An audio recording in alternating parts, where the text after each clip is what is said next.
UP के मुख्यमंत्री योगी आदित्यनाथ ने प्रयागराज कुंभ में लगे सफाई कर्मियों को 10,000 बोनस देने का ऐलान किया है। साथ ही इसी साल अप्रैल से प्रदेश के सभी सफाई कर्मियों को 16,000 रुपए मिनिमम वेज देने की घोषणा की है। इन कर्मियों को 5 लाख रुपए तक का स्वास्थ्य बीमा भी अब मिलेगा।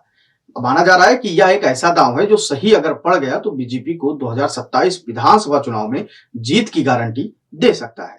योगी के इस ऐलान से यूपी की सियासत में बड़ा बदलाव के तौर पर इसको माना जा रहा है, क्योंकि योगी आदित्यनाथ ने उस समुदाय के लोगों को अपने पाले में करने की कोशिश की है जिनमें से ज्यादातर मायावती के वोटर माने जाते रहे हैं।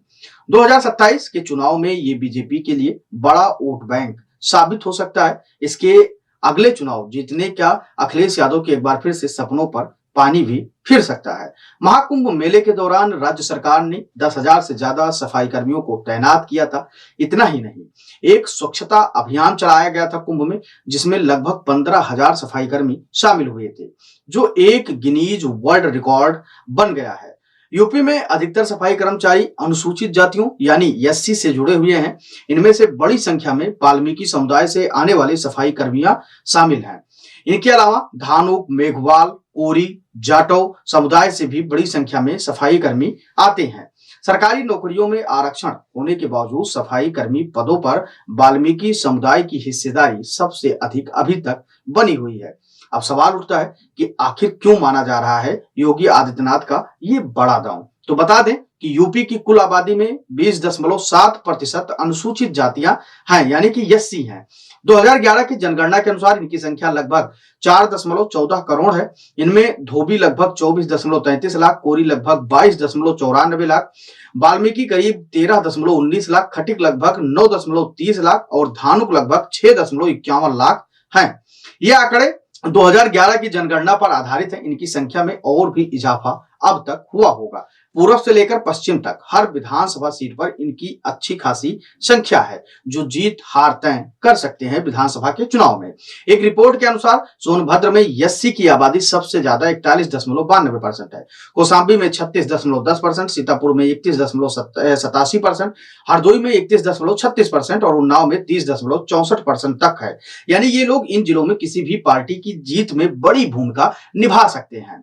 विभिन्न सर्वे रिपोर्ट्स में अब तक यह दावा किया जाता रहा है कि अनुसूचित जातियों की एक बड़ी आबादी बसपा के साथ ही रही थी। अब तक उनका मायावती के साथ एक खास लगाव और कनेक्शन देखा गया है, लेकिन बीते चुनाव में इसमें भारी कमी आई है। बीजेपी ने इस समुदाय पर अपनी पकड़ मजबूत की है। यही वजह है कि लगातार 2 बार से पूर्ण बहुमत की सरकार बनाने में उत्तर प्रदेश में बीजेपी सफल रही है। दूसरी बात, लेकिन लोकसभा चुनाव में आरक्षण समेत कई मुद्दों को लेकर विपक्ष ने ऐसा सवाल उठाया कि बीजेपी के लिए मुश्किलें बढ़ गई थी। एक्सपर्ट का मानना था कि बड़ी संख्या में अनुसूचित जाति के वोटर बीजेपी से खिसक कर सपा की ओर चले गए थे, जिससे सपा को काफी ज्यादा सीटें लोकसभा चुनाव के दौरान मिली थी। योगी आदित्यनाथ का इसके बारे में जानकारी भी है, इसीलिए वे पहले से ही इस समुदाय पर अब पूरी तरीके से फोकस कर रहे हैं। और अगर उत्तर प्रदेश के सीएम योगी आदित्यनाथ अपने मिशन में सक्सेस होते हैं तो 27 विधानसभा चुनाव में एक बार फिर से भारतीय जनता पार्टी का पलड़ा भारी रह सकता है। अब देखने वाली बात यह होगी कि अखिलेश यादव योगी आदित्यनाथ के इस काट का क्या कुछ अलग से रूपरेखा तैयार करते हैं, क्योंकि अखिलेश यादव भी लगातार अपनी पैनी नजर उत्तर प्रदेश की योगी सरकार और भारतीय जनता पार्टी पर बनाए हुए उनकी एक एक रणनीति पर वो काट ढूंढ रहे हैं, क्योंकि 2027 का कोई आम चुनाव नहीं है, विधानसभा का चुनाव है, सरकार बदलने का चुनाव है। ऐसे में अखिलेश यादव बिल्कुल भी ये नहीं चाहेंगे कि किसी भी तरीके से योगी आदित्यनाथ या भारतीय जनता पार्टी के नेता समाजवादी पार्टी और अखिलेश यादव पर हावी हो। इसलिए लगातार देखा गया है कि अखिलेश यादव बीते कई दिनों से लगातार भारतीय जनता पार्टी और उत्तर प्रदेश की योगी सरकार पर हमलावर दिखे हैं, चाहे वो विधानसभा सत्र के दौरान हो या फिर प्रेस कॉन्फ्रेंस के माध्यम से लगातार वो हमला बोलते रहे, चाहे वो भाषाई मुद्दे को लेकर हो या फिर पीडीए को लेकर हो।